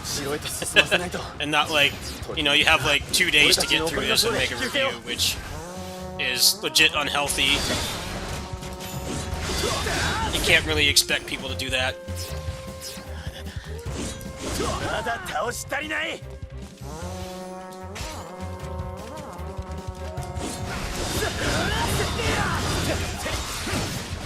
People just have this weird perception of like how long it takes to create something. And like the people who don't create anything are always the most critical of it. I've definitely had my fair share of people who give me shit because they say my content's lazy or they don't like it. It's like, well then fuck off. I already have a pretty non-existent ego. Like, don't put words in my mouth for one, and also, if you don't like it, you can do it better yourself. They used to get a lot of people like that, like, oh, your gameplay sucks. I'm like, okay, then buy the game and play it yourself.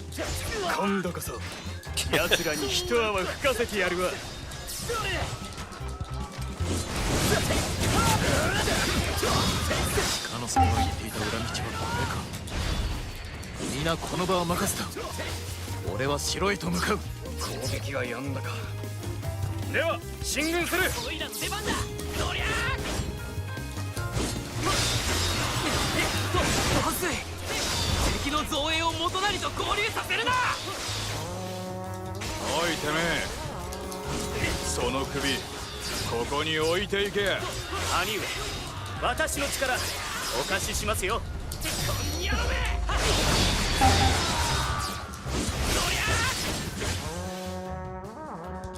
父上の元へは行かせないさ。よっしゃ、なんとか合流は防げたようだ。耐えきれん。聞かせてもらう。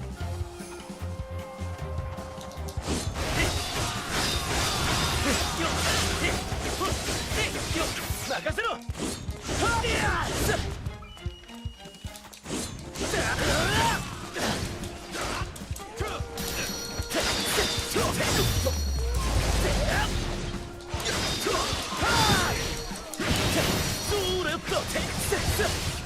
信長様より伝令です。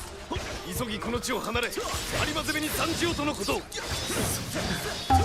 でも光月城まであと少しなんだ。信長様の命でも俺はまだ戻れない。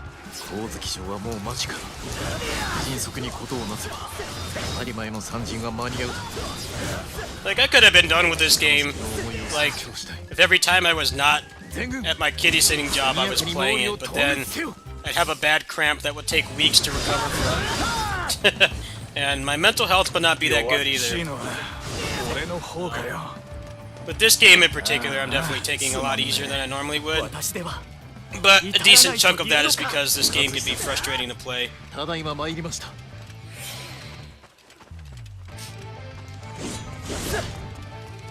鹿之助、俺は着いたぞ。お前も早く向かってこい。開門だ。任せろ。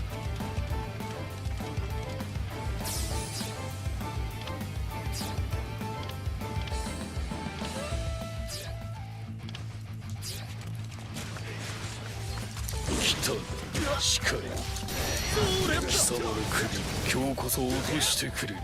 頼む光秀、力を貸してくれ。俺たち二人でこの戦を終わらせよう。ああ、月下の誓い、今こそ叶える時だ。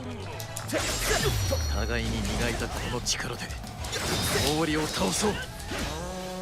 貴様らは目障りなのだ。毛利の繁栄のためこの地で散れい。終わらせる。奴らの結束読み切れなんだか。貴様の勝ちだ。 Well, that's the other thing too. They're like the manga authors are like encouraged to like never end it because it generates so much money, and they just get burnt out. When you're working on something, I can say this from experience. When you're working on something for a really long time, it can be really hard to manage burnout. And in their situation, it's like they're commissioned to do it.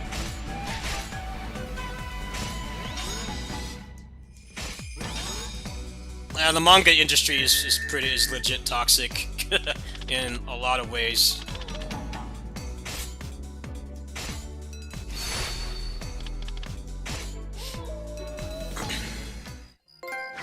That's the epitome of like overworking yourself right there. And the people that stream like every day for like 8 to 10 hours without breaks, because there's so much pressure to just stream forever. Especially on Twitch. People expect you to keep doing it, and it can really wear you down. Because you're essentially in front of hundreds of people every day, which is very exhausting. And now you have the whole thing where you say something even remotely offensive, it can like completely ruin your life. Having to always like watch what you say and stuff, that shit's incredibly stressful. It's nice to be your own boss, but most people can't really balance it. Because normally with these kinds of things you have like you have a boss, and you're forced to take time off and stuff. またいつでもどうぞ。なあ、いらっしゃい。またのお越しを。いらっしゃいませ。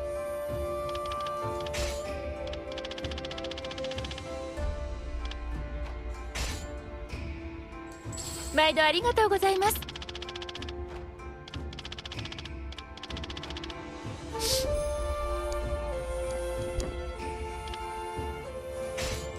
毎度ありがとうございます。毎度ありがとうございます。毎度ありがとうございます。毎度ありがとうございます。毎度ありがとう。毎度ありがとう。毎度ありがとう。毎度ありがとう。毎度ありがとう。毎度ありがとう。毎度ありがとう。毎度ありがとうございます。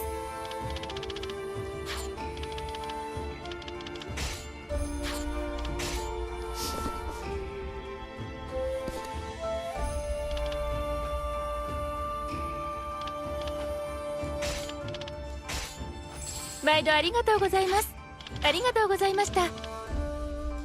なあ、いらっしゃい。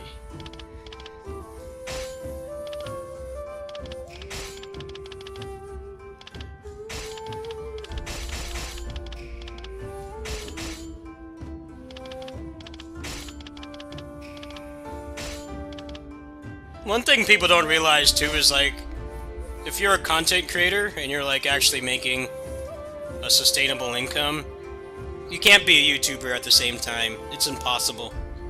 There's just too much to do. That's why a lot of the big like partner channels on Twitch, they mostly just upload clips and stuff, and they pay editors to do it for them, to like basically sift through all their streams and make like interesting curated content out of it. It is legit impossible to do both. The only reason I do both is because I mostly just stream my progress on things while I'm making the videos. That's what a lot of my content is, unless it's just like my kitty sitting stuff where, you know, I'm just over there with the cats and I'm just playing random games or focusing on whatever I'm doing. You probably notice a pattern if you follow any like content creators on YouTube that are big Twitch streamers. They very rarely upload anything that's like just you know, like an exclusive video like I do. I do both, but I don't stream for a living. Got a lot of materials. It's nice.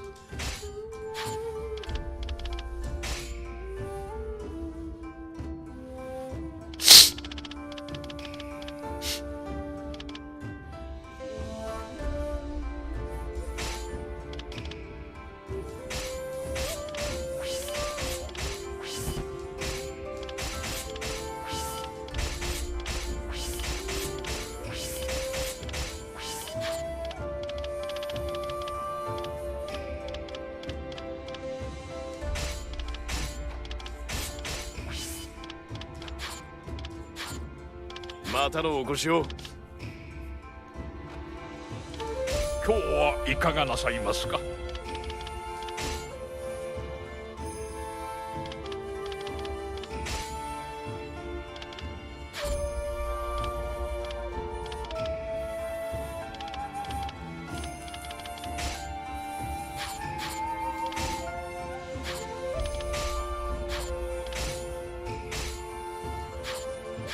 またいつでもどうぞ。今日はいかがなさいますか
？Yeah, I like watching grind streams myself too.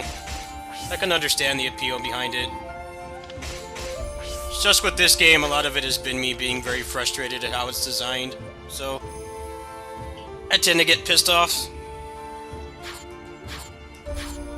またいつでもどうぞ。ああ、いらっしゃい。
Yeah. I don't want to hear anybody defending clones after this game. Like, stop defending clones. I think it's stupid that people defend clones as much as they do, and this game is like the direct outcome of what happens.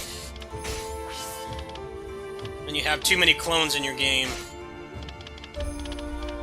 I definitely do think that's why this game is designed the way it is just because they're trying to gate the content, because there's really not a whole lot to it.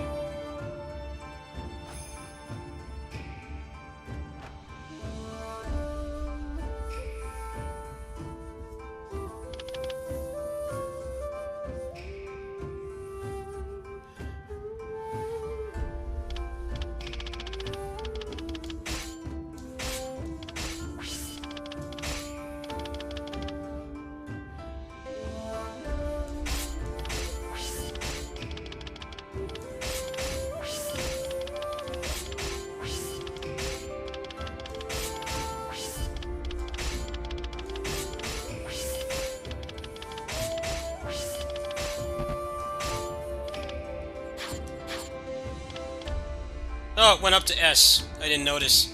I just made that weapon for nothing. Let's reset that.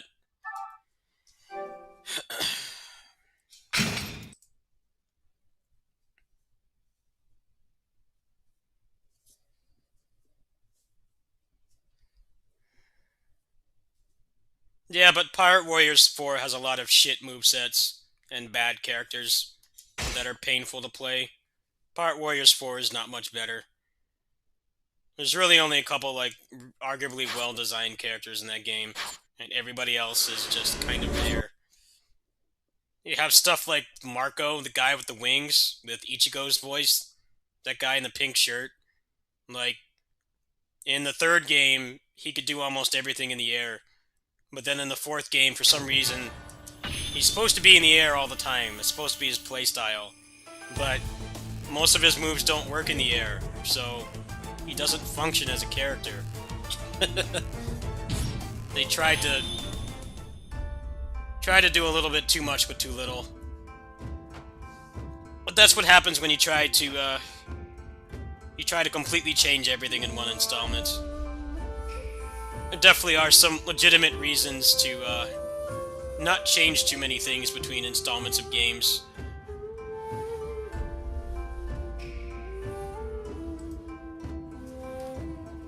Because it's just a massive workload, and it's not always going to pay off.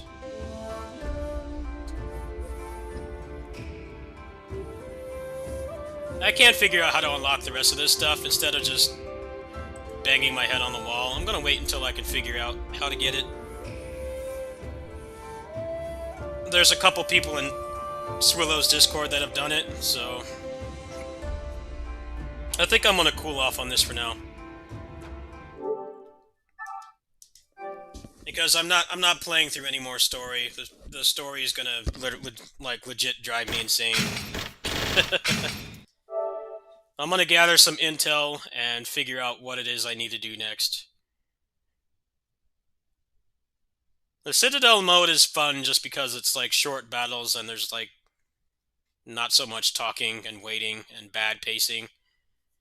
And you can play as whoever you want to, which in this game is a freaking blessing.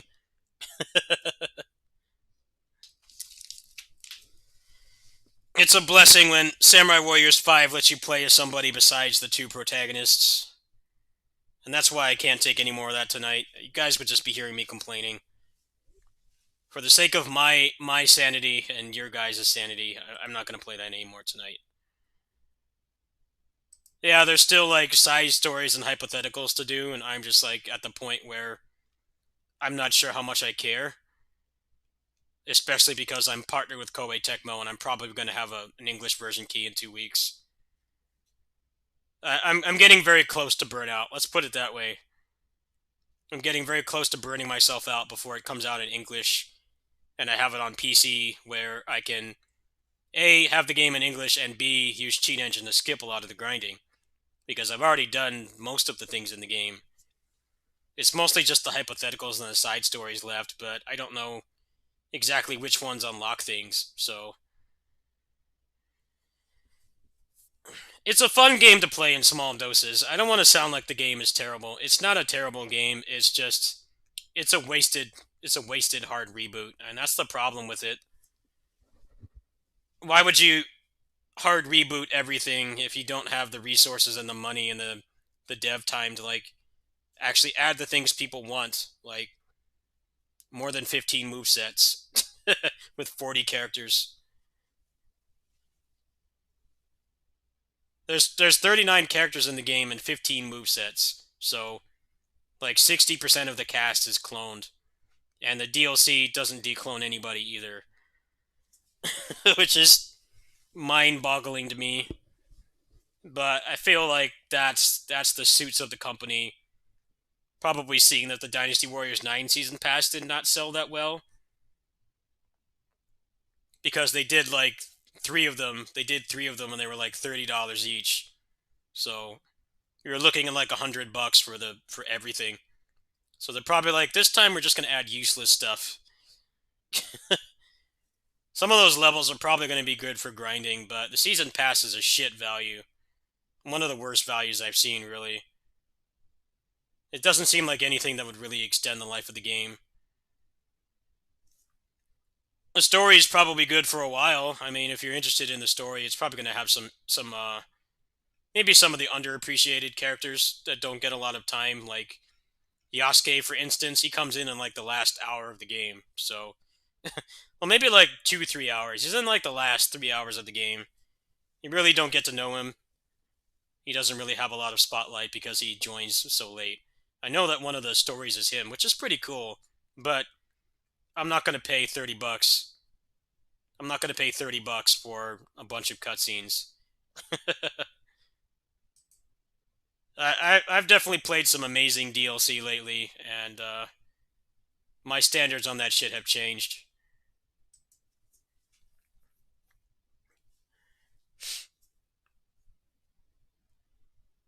DLC is not inherently a bad thing. You need to make it worth the time and money. You know, the Pirate Warriors 4 DLC is like perfect example. Like, the characters that they added to that were legit fun. They were fun to play. But the game was pretty much devoid of post-game content. So by the time that they were added, everybody's already moved on. like, there's nothing left at that point. I had fun playing with them for a couple hours, but, you know, I had already pretty much beaten the game, so wasn't really anything else to do at that point.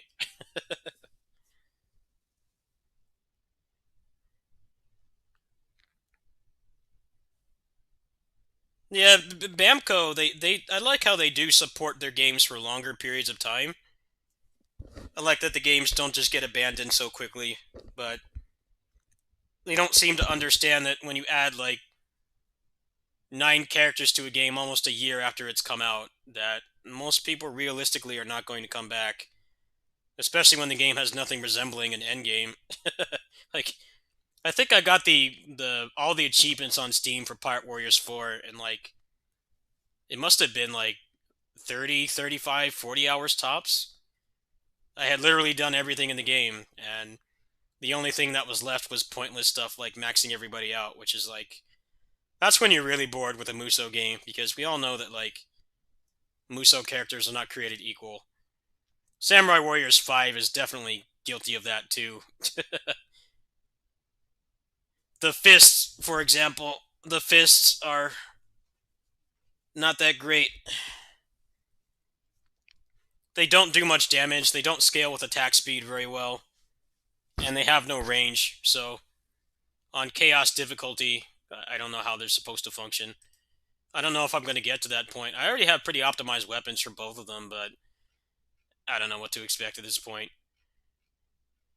Anyway, I think I'm just going to sign off. I'm going to try to get to bed at a civilized hour.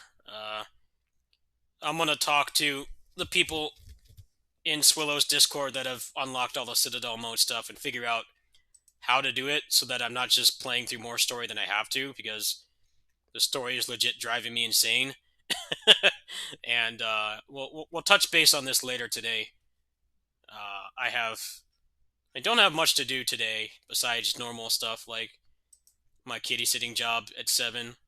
Other than that, I'm pretty much just waiting to get paid. I'm down to nothing right now. I spent so much on the channel this month, and I'm not going to see the rewards for a while.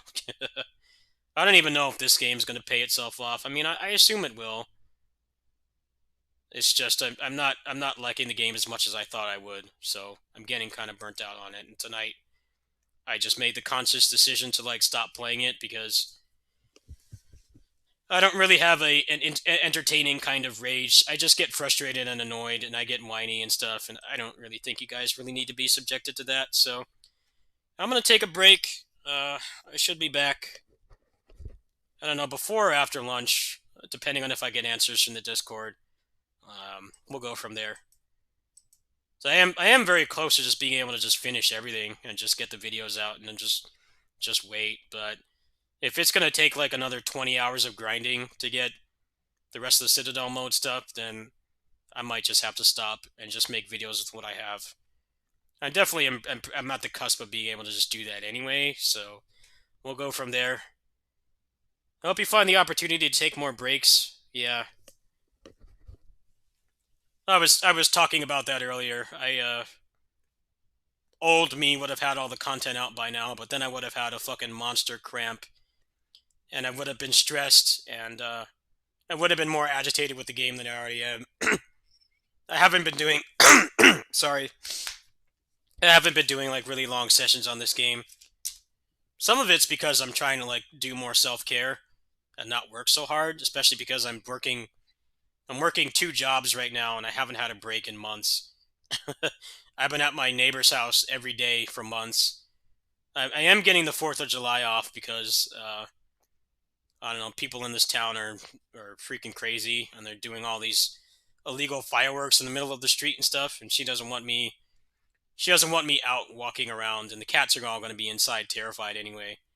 The 4th of July I actually have off, and I'm very excited for that because I probably just play some games with my friend or chill with you guys or something.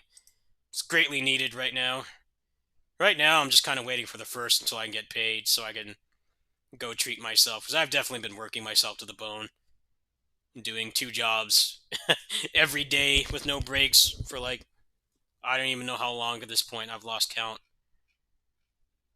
Yeah, thanks for watching. If you want to support the channel fund,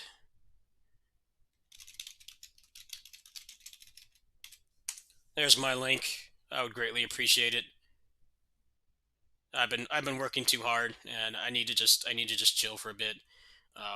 If I hear back from the people in Squillow's Discord, then I will continue the grind in the daytime. If not, I might just play something else actually, because I do have a majority of the videos done. The video prep time is mostly done. I could do a decent chunk of the movesets. If I do like one more grind session, I'll probably just do the characters I like and then just wait for the PC version. That's the other thing with this too, is like normally with Muso games it's like 6 to 8 months like for it to get localized. So it's easier for me to justify like really pushing myself to the bone to get all this shit out, but it's a month. It's literally a month and 3 days apart. So I don't know how much I want to do this when I'm going to have to do it again, and I've already suffered through the story twice at this point. So I think the best thing at this point is to just cut my losses and just wait for the English release. Make what I can with what I have done, and then just go from there. And I'll catch you guys later. Support my link if you want. I'll see you guys.